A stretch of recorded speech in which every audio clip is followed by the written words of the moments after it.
मगर ये मैं आपको इन परिस्थितियों के उस पे बता रही हूँ कि ये किस तरीके से सटीक आपको, बिल्कुल जैसे हम बाण को छोड़ते हैं उस तरीके से हाँ, इसको बजरंग बाण बाण है, बिल्कुल बाण है, तो उसको उसी तरीके से पढ़ना है और उसी तरीके से उसको हमको छोड़ना है। ये हम जो है वो लाल आसन बिछाएं, अच्छा, लाल वस्त्र पहने उसको और अपना बजरंग बाण पढ़े। उसका एक आप संकल्प लें कि मेरे को ये बजरंग। कैसे हैं आप? मेरे स्पेशल एक्सप्रेस में आपका स्वागत है। गाइस देखिए, आज हम एक ऐसी, मैं आशा करती हूँ कि आप सब ठीक होंगे और मैं भी ठीक हूँ। मेरी तरफ से आप सबको जय श्री राम। गाइस आज हम लेकर आए हैं एक ऐसी वीडियो जिसे देखकर आपको पता चल जाएगा कि हम किस बारे में बात करना चाहते हैं। हम करना चाहते हैं आज हनुमान जी का बजरंग बाण की बात करने चल रहे हैं आज, क्योंकि बजरंग बाण तो हर कोई पढ़ लेता है, पढ़ना सबको आता है। कहते हैं कि हाँ बजरंग बाण इतनी बार पढ़ो, ऐसे पढ़ो, वैसे पढ़ो। कहते हैं कि सब मनोरथ सिद्ध फिर भी होते हैं। मैं मानती हूँ इन चीज़ों को, पर आज हम बताते हैं बजरंग बाण को कैसे पढ़ा जाता है। बजरंग बाण एक बाण की तरह पढ़ना चाहिए, इन्होंने बताया बाण की तरह पढ़ना चाहिए। और मुझे इनका जो वीडियो था वो बहुत अच्छा लगा और मैं कहा क्यों ना अपने दोस्तों से ये बात शेयर की जाए, इसीलिए हम इस वीडियो को लेकर आए हैं। और जो आज वीडियो देखेंगे आपको ये पता चलेगा कि बजरंग बाण, वैसे तो कहते हैं कि जल्दी से नहीं पढ़ना चाहिए, जब कोई ज़्यादा कष्ट हो, दुख हो तब पढ़ना चाहिए। लेकिन ये तो उन्होंने बोला रोज़ पढ़ती हूँ मैं, पर मैं भी पढ़ लेती हूँ। क्यों? क्योंकि मुझे भी पता है संकट मोचन हर जगह पे संकट। राम जी की शपथ देने के बाद मैं फिर कान को हाथ लगाकर माफ़ी भी मांगती हूँ कि मुझे माफ़ कर दो, मैंने राम जी की आपको सौगंध दी थी आपको कार्य करने के लिए। ये बजरंग बाण एक वाक्य ही में बाण, ये ऐसे जब चलाते हैं, इसको पढ़ते हैं, करते हैं, ये ऐसे बाण की तरह चलता है और बाण की तरह जाकर लगता है और इससे कार्य भी सिद्ध होते हैं। और इस वीडियो टाइम वेस्ट ना करते हुए चलो हम चलते हैं वीडियो की तरफ। उसको अगर हम सही तरीके से करते हैं, उसको हम जिस तरीके से हमारे को करना चाहिए, अगर हम उस तरीके से उसको करते हैं तो उसके 100%, 1000% उसका हमारे को फल मिलता है।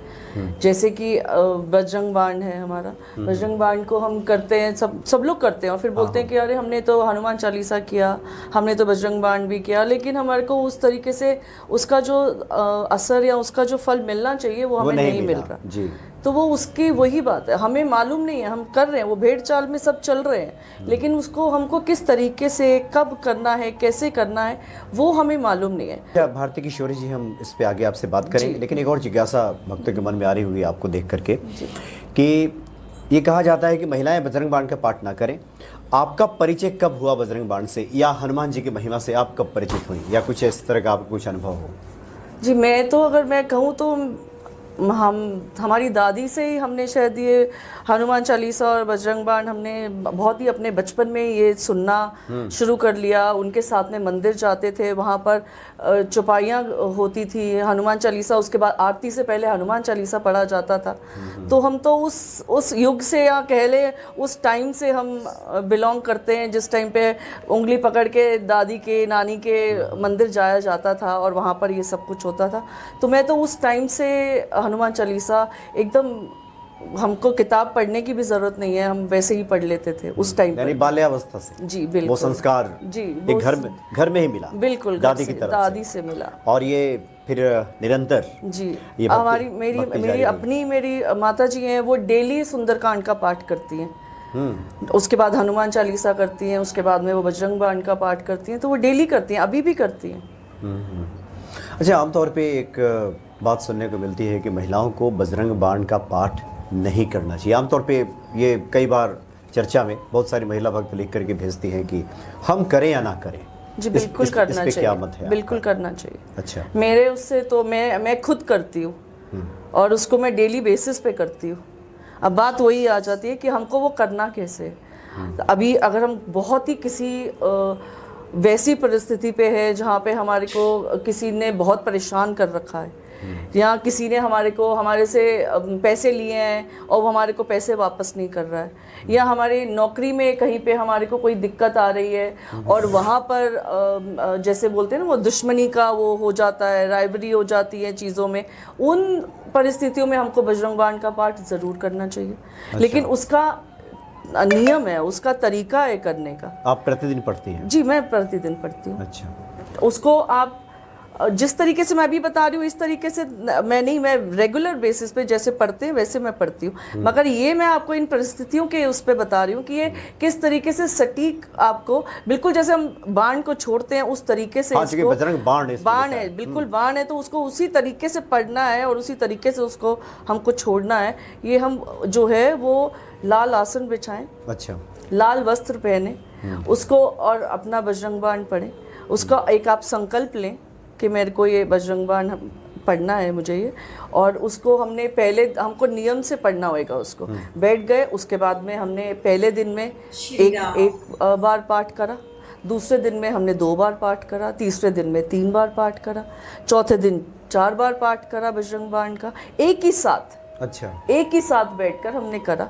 5वें दिन हमने फिर 5 बार पाठ करा, छठे दिन हमने 6 बार करा, 7वें दिन हम 7 बार पाठ करेंगे, 8वें दिन 8 बार करेंगे, 9वें दिन 9 बार करेंगे, 10वें दिन हम 10 बार करेंगे और 11वें दिन हम 11 बार करेंगे और फिर 12वें दिन में जाएंगे, फिर हम दोबारा फिर हम ऐसे ही जाएंगे। हमने कर लिया 11 बार, फिर हम आगे 10, फिर 9, फिर 8, ऐसे हम 1 तक लेकर आएंगे उसको, यानी घटते हुए क्रम में। पूरा हमने बाण को पकड़ा, फिर हमने बाण को छोड़ा और वो सटीक लगेगा, और ना लगे तो आप मेरे से बताएं। अच्छा जी बिल्कुल, बहुत अच्छी बात है। यानी कुल मिलाकर मुझे लगता है कि बाण को आप पकड़िए ना, कसिए बाण को, और आप अपनी जो भी आपकी दिक्कत परेशानी है वो बाबा के आगे आप अर्जी लगाइए उसकी, और आपकी अर्जी पूरी ना हो तो आप मेरे से बात कराइए उनकी। यानी 21 दिन का तब संकल्प लेना होगा जी, क्योंकि 11 दिन तो आप बढ़ते हुए क्रम में और फिर घटते हुए क्रम में। तो इसके लिए कोई शुभ दिन चुना जाए। अगर कोई मान लीजिए किसी के जीवन में संकट है, अभी आपसे बातें हो रही थी, आप बता भी रही थी कि कोई रास्ता ना मिलता हो जी, विपरीत परिस्थिति आ गई हो जी, तो फिर उसमें करने की आवश्यकता होती है। तब तो उसी दिन से शुरू कर दें। अच्छा, जब जागो तभी सवेरा, नहीं तो आप मंगलवार से और शनिवार दोनों में से किसी भी वार आप ये संकल्प उठा सकते हैं, मंगल या शनिवार जी। तो उसके लिए तैयारी के लिए आपने कहा लाल आसन बिछा लें जी, लाल वस्त्र धारण कर लें जी, और उसके बाद कुछ फूल मिष्टान वगैरह भी बिल्कुल बिल्कुल वो आपकी इच्छा है। अच्छा। वो आपकी इच्छा है। जिस दिन आपका ये आप जो आप लें, आपका संकल्प जिस दिन पूरा हो उस दिन आप प्रसाद चढ़ाएं बूंदी का जाके, या आपका जब ये जो भी आपके ऊपर संकट मंडरा रहा है वो जैसे ही ख़त्म हो आप वो करें ना उस टाइम पर कि हाँ ये मैं संकल्प लेती हूँ या लेता हूँ, उसके बाद में जैसे ही मेरी ये जो भी प्रॉब्लम है, जो दिक्कत परेशानी है वो मेरी ये ख़त्म हो जाएगी तो मैं प्रसाद चढ़ा दूंगी या चढ़ा दूंगी। आपको ये भोग अर्पित जी, भोग अर्पित कर दो। ऐसा कुछ नहीं, कोई बहुत बड़ा कुछ ऐसा नहीं करना। भगवान सिर्फ भाव के भूखे हैं। भगवान को कुछ ऐसा कुछ चाहिए नहीं कि हज़ारों का लाखों का आपको कुछ करना है या कुछ ऐसे नहीं। ऐसे कोई भगवान ऐसे नहीं बोलते या कहते कि मेरे को ये बदले में दो, कोई ऐसा काम नहीं करना है। अपने श्रद्धा अनुसार अपने दिल से दीपक जलाएं, चमेली के तेल का दीपक जलाएं, अपना आराम से आसन बिछाएं, बैठें और अपना जो भी मन में दिक्कत परेशानी है वो आप अर्जी लगाएं, उसको सामने रखें। तो 21वें दिन इस तरह से घटते हुए क्रम में आप 1 की संख्या पे आ जाएंगे जी।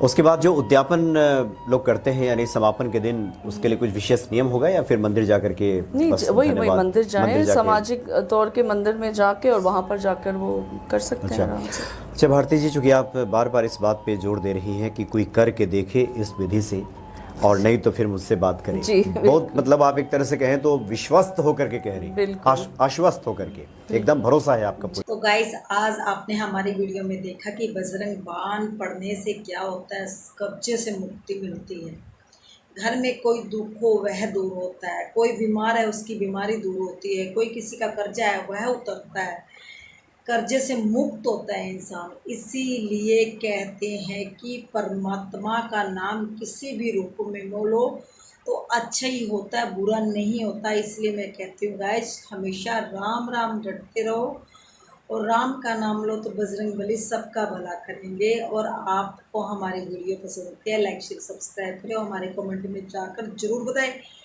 कि हमारी वीडियो आपको कैसी लगती है। और अपना नाम ज़रूर लिख कर बताएं कहाँ से हैं और किस जगह से हैं, इसीलिए मैं आपको ज़रूर आपके नाम बोलकर बताऊंगी अगली वीडियो में कि आप कौन कहाँ से हैं।